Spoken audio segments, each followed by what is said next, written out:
संयुक्त अतिथि शिक्षक संघ के द्वारा अपनी नियमितीकरण की मांग को लेकर आज रैली निकालते हुए जिला प्रशासन के माध्यम से सरकार के मुखिया सीएम शिवराज सिंह चौहान को ज्ञापन सौंपा गया, जिसके माध्यम से लंबे समय से शिक्षा विभाग में सेवाएं दे रहे अतिथि शिक्षकों ने शासन स्तर पर शिक्षा के प्रचार प्रसार की अलख जगाने के बाद भी उनको सेवाओं के बदले मिलने वाले कम मानदेय में अब अतिथि शिक्षकों का गुजारा भत्ता नहीं होने पर उन्हें विभाग में नियमित करते हुए उचित मानदेय दिए जाने की मांग उठाई।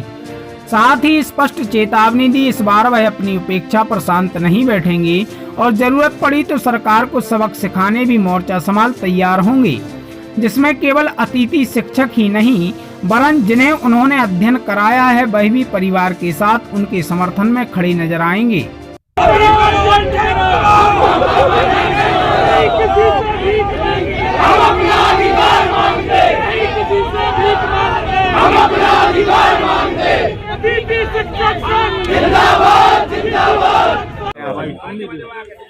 शोषित अतिथि शिक्षक मध्य प्रदेश की एक ही मांग है भाई साहब, किसी भी हाल में नियमितीकरण किया जाए। लगभग 15 वर्षों से मध्य प्रदेश के शासन के स्कूलों में बदतर जो शिक्षण व्यवस्था थी उसको हम लोगों ने अल्पमान वेतन पर कार्य करके पूरा किया है। मध्य प्रदेश शासन का रिजल्ट सुधारा है और हमारे बच्चे अगर हम लोगों को नियमितीकरण नहीं करते हैं तो जिन जिन बच्चों को मैंने 15-14 साल में पढ़ाया है वो सारे बच्चे उस सरकार का विरोध करेंगे और उस सरकार को गिरा के रहेंगे, क्योंकि नियमितीकरण अगर नहीं होगा तो हमारे साथ हमारे बच्चे, हमारा परिवार, हमारा समाज और हमारा पूरा प्रदेश विरोध करेगा। आपको मानदेय दिया जाता है, कितना दिया जाता है? हमारा मानदेय प्रत्येक वर्ग के हिसाब से अलग अलग है, वर्ग 1, 2, 3 का अलग अलग है।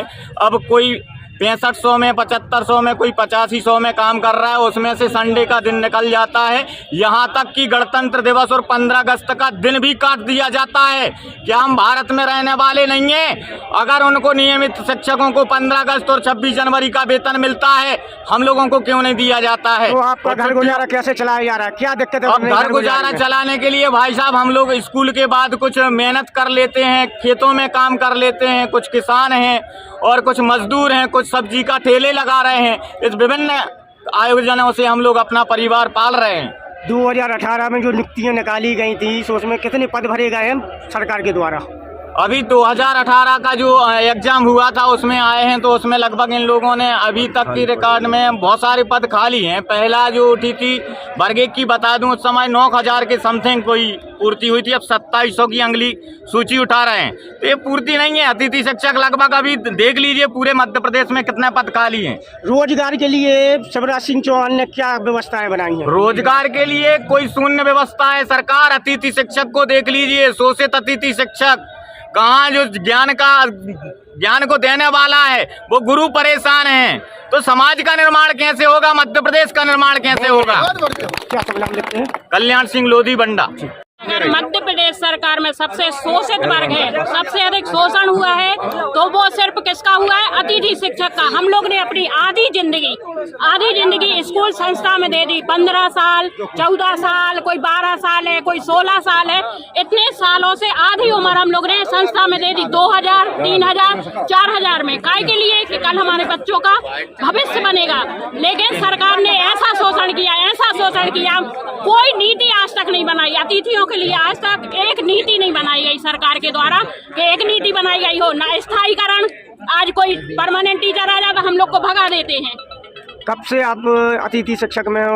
हम 10 साल हो गए सर मेरे को। तो इसके बाद भी आपकी सुनवाई नहीं हो रही है? कोई सुनवाई नहीं है। क्या मांगे हैं आपकी? क्या मांगे हैं? हमारी सबसे प्रमुख मांग है कि हम लोग को नियमितीकरण किया जाए। हम लोग का नियमितीकरण किया जाए। संस्थाओं के हम लोग गुलाम बन के रह गए हैं। हम लोग को 4 पीरियड की तनख्वाह मिलती, 5 पीरियड की तनख्वाह मिलती, 6-7 पढ़ाते, स्कूल का पूरा काम करते हैं। और संस्था प्रभारी कहते हैं आप सुबह 10 बजे स्कूल का टाइम है, 10 बजे आइए, 5 बजे जाइए। मतलब एक पद समानता कहीं भी नहीं है। एक को 90,000 मिल रहा है, वो 2 घंटे काम कर रहा है, और हम लोग को 9000 मिल रहा है और हम लोग 12-12 घंटे काम कर रहे हैं, 14-14 घंटे काम कर रहे हैं। उसमें भी काट लेते हैं। इस बार अभी संडे कट जाते, हम लोग की छुट्टियां कट जाती, सब कट जाता। अभी शिवराज सिंह चौहान ने कहा था कि जो आप बहनें हैं उनकी, आपकी बहनों की नहीं सुनी जा रही है। तो इस बार 23 के चुनाव में क्या दिक्कतें बनेंगी ये बता। सत्ता परिवर्तन होगा, क्योंकि जब हम लोग के लिए एक नीति नहीं बनी सरकार ने, तो हम लोग फिर क्यों सोचें, क्या सोच के हम लोग वोट देंगे। तो इस बार जो 23 का चुनाव आ रहा है, तो इसमें आप बहिष्कार करेंगी क्या चुनाव का? बिल्कुल, हम लोग को इस परमानेंट नहीं करेगी तो हम लोग बिल्कुल बहिष्कार करेंगे, बिल्कुल बहिष्कार करेंगे। पूरा एकजुट है हम लोग का संघ। क्या शुभ नाम लिखती हैं? उर्मिला मिश्रा। अतिथि शिक्षक शास्त्री मैं ये कहूँगा, सारे अतिथि शिक्षक आज यहाँ पर हम लोग एकत्रित हुए हैं। मात्र एक ही मांग है, छोटी मांग है, एक मत 62 वर्ष के लिए हमें कार्यरत रखा जाए और जिस पद पे हम कार्यरत हैं उसी पद पे मात्र नियमितीकरण चाहते हैं, क्योंकि हम विद्यालय में ठीक 10:30 बजे उपस्थित होते हैं और ठीक 4:30 बजे वहाँ से हमें निकलने दिया जाता है। पूरे दिन पूरा लिखा पढ़ी मैं रिजल्ट के हर एक काम हम लोग विद्यालय में करते हैं, लेकिन रुपए मिलते हैं मात्र 200 रुपये, 250 रुपये, 300 रुपये और एक भी दिन का अवकाश नहीं मिलता है।